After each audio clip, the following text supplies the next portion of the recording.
हाँ, तो capsule series continue अपनी, और आज अपन जो करेंगे वो चैप्टर फर्स्ट है आपका politics in India since independence का, स्वतंत्र भारत में राजनीति। काफ़ी बड़ा चैप्टर है, बहुत धुआंधार तरीके से अपने इसको पढ़ा था, लेकिन कुछ सिलेक्टेड क्वेश्चन है जिसको अपन अगर देख लेते हैं, विद आंसर भी लिख दिए मैंने तो आपकी। और एक ध्यान रखना कि जो भी कैप्सूल आता है उसको हाथों हाथ याद करना है, तुरंत याद करना है और तुरंत उसका लाइव टेस्ट भी दे देना है, ठीक है, ये आपको ध्यान रखना है। चैप्टर का नाम है राष्ट्र निर्माण की चुनौतियाँ, challenges of the nation building, ठीक है। पहला क्वेश्चन है, स्वतंत्रता प्राप्ति के समय भारत की प्रमुख चुनौतियां कौन कौन सी थी? Major challenges of India at the time of independence. पहले थी ये थी कि राष्ट्रीय एकता और सुरक्षा की चुनौती, पता है ना, बहुत शानदार पढ़ा था अपन ने। नेशनल बिल्डिंग चैलेंज, यानी कि स्वतंत्रता के तुरंत बाद राष्ट्र निर्माण की चुनौती प्रमुख थी। यहाँ विभिन्न धर्मों, जातियों, वर्गों, भाषाओं और संस्कृति को मानने वाले लोग रहते थे। इनमें एकता कायम करने की एक चुनौती थी, क्योंकि हर क्षेत्रीय उपक्षेत्रीय पहचान को कायम रखते हुए देश की एकता व अखंडता को कायम रखना था।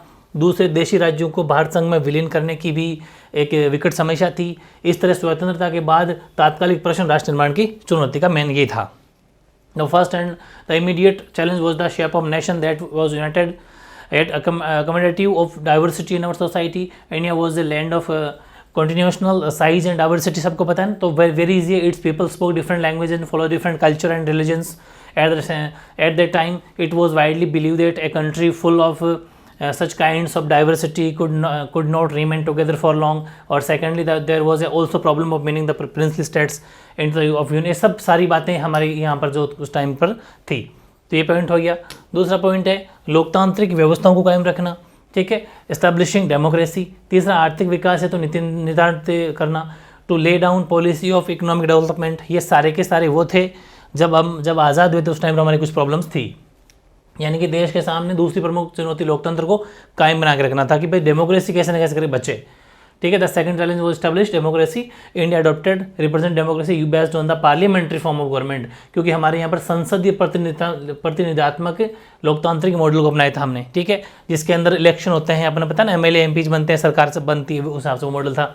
लेकिन हम देश के सामने चुनौती थी कि संविधान पर आधारित लोकतांत्रिक व्यवहार की व्यवस्थाएं चलन में आए ताकि लोकतंत्र कायम रह सके। डेमोक्रेसी अकॉर्डिंग जो सिस्टम है उस अकॉर्डिंग काम होना चाहिए। तीसरा आर्थिक विकास है तो नीति निर्धारण करना, कि स्वतंत्रता के समय देश के समक्ष तीसरी प्रमुख चुनौती थी वो आर्थिक विकास है तो नीतियों का निर्धारण करना था। अतः देश के सामने नीति निर्देशक सिद्धांतों के अनुरूप आर्थिक विकास करने और गरीबी को खत्म करने के लिए कारगर नीतियों का निर्धारण करने की चुनौती भी थी, ठीक है, ये भी थी। Then to lay down policy for economic development, हमारे लिए बहुत उस टाइम गरीबी थी तो इकोनॉमिक डेवलपमेंट भी लाया जाए। जो तीन मेजर मतलब अपन को लेनी है, वैसे चैप्टर से ज़्यादा कोई क्वेश्चन वो नहीं आ रहा, बड़े ऐसे वाले क्वेश्चन आपको याद करने, शॉर्ट्स वाले, ठीक है, शॉर्ट क्वेश्चन आंसर। अब सरदार वल्लभ भाई पटेल की भूमिका, रोल ऑफ सरदार वल्लभ भाई पटेल का क्या योगदान था, क्या भूमिका थी, वेरी इंपॉर्टेंट क्वेश्चन है। कि सरदार वल्लभ भाई पटेल को लौह पुरुष कहा जाता है, ठीक है, लौह पुरुष कहा जाता है। स्वतंत्रता प्राप्ति के पश्चात रियासतों का भारत में विलय करना सरल कार्य नहीं था। इस कार्य में दो प्रमुख बाधाएं थी। पहली कि जिन्ना द्वारा स्वयं को पूर्ण स्वतंत्र करना, पाकिस्तान के देश की मांग करना, भारत तथा पाकिस्तान दोनों संबंध रखना, परंतु सरदार वल्लभ भाई पटेल ने असाधारण योग्यता का परिचय दिया और 5 जुलाई 1947 को सरदार वल्लभ भाई पटेल की अध्यक्षता में स्टेट विभाग की स्थापना की गई, ठीक है, स्टेट विभाग की स्थापना की गई।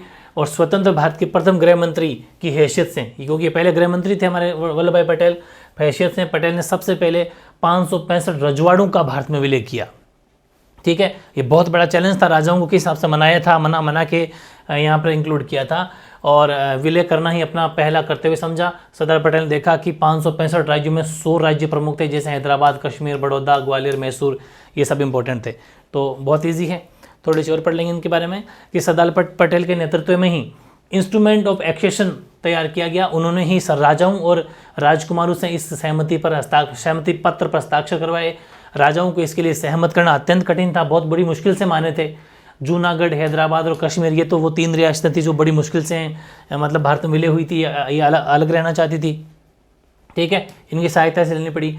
इसके अलावा उन्होंने रियासतों से अपील की कि वे भारत की अखंडता को बनाए रखने में उनकी सहायता करें। इस प्रकार सभी रियासतों का भारत में विलय करने में सरदार वल्लभ भाई पटेल सफल रहे और ये उनकी असाधारण उपलब्धि थी जिसने भारत की अखंडता, यानी कि जो यूनिटी है हमारी, उसको बना के रखा। तो ये बहुत इंपॉर्टेंट क्वेश्चन था वल्लभ भाई पटेल साहब का, ये भी क्वेश्चन आपको याद करना है।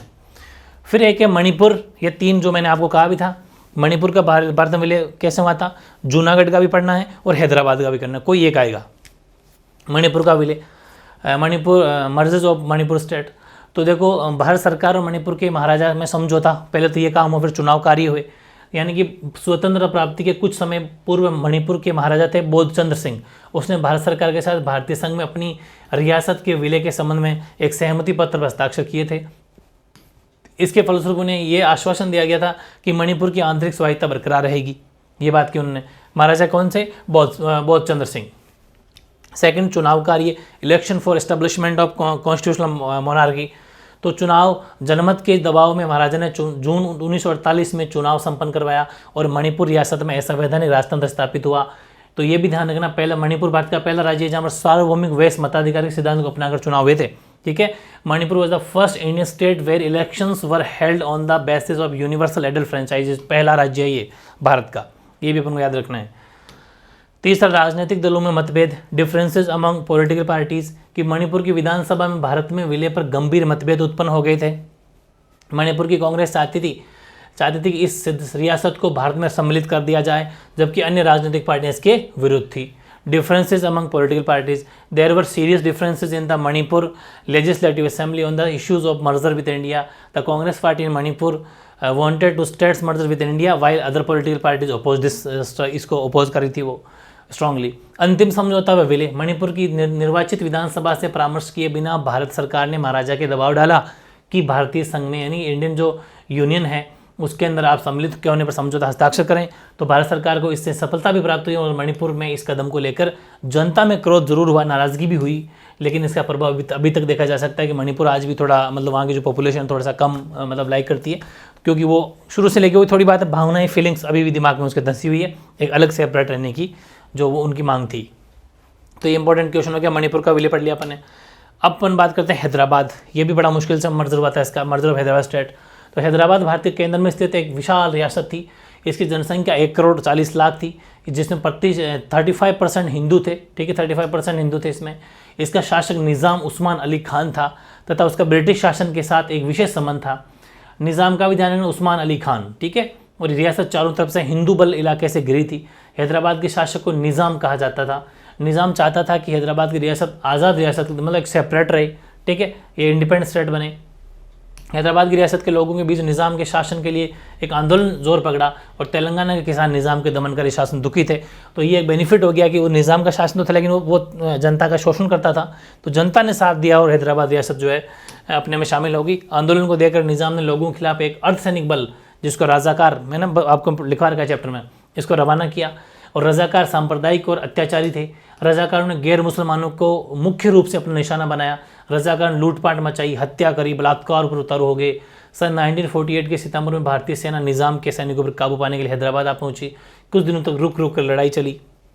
इसके बाद निज़ाम ने आत्मसमर्पण कर दिया और निज़ाम के आत्मसमर्पण करते ही 17 सितंबर 1948 को हैदराबाद रियासत का भारत संघ के अंदर जो विलय हो गया। ठीक है, तो काफ़ी इंपॉर्टेंट है।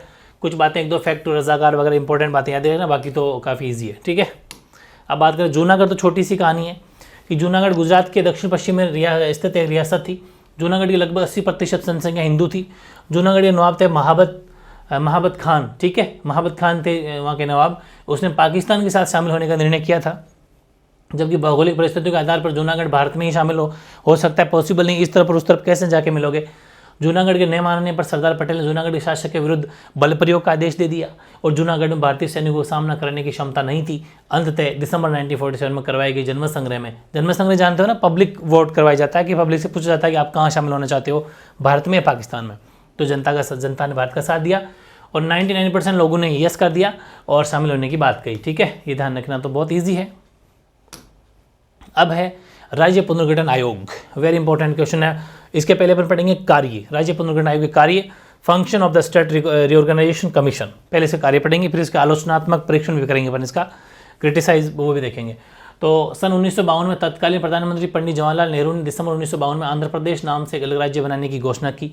आंध्र प्रदेश के गठन के साथ ही देश के अन्य हिस्सों में भी भाषाई आधार, सीधी सी बात है, एक अगर स्टेट बन जाता है तो हर कोई सोचा कि यार अपना भी बन सकता है, तो सभी ने मांग कर दी।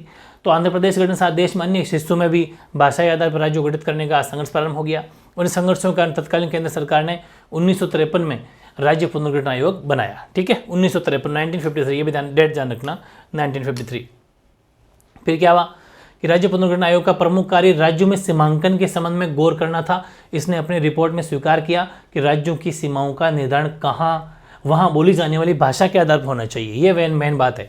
The primary function of this commission was to deliberate upon the demarcation of state.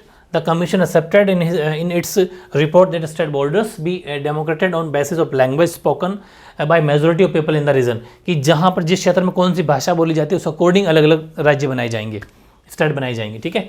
और अब अपन बात करते हैं आलोचनात्मक इसका विश्लेषण करते हैं अपन। Critical analysis of the commission recommendation. राज्य पुनर्गठन आयोग की सिफारिशों का कुछ आलोचना परीक्षण करते हैं। उसके 4 पॉइंट है। पहला कि भारत की एकता व सुरक्षा की व्यवस्था बनी रहनी चाहिए। Provision for the unity and integrity of India should be maintain. राज्यों का गठन भाषाई आधार पर किया जाए। States be organized on linguistic basis. भाषाई और सांस्कृतिक सजातीयता का ध्यान रखा जाए। Consideration be made for the linguistic and cultural analogy of the region concern. और वित्तीय तथा प्रशासनिक विषयों की ओर उचित ध्यान दिया जाए।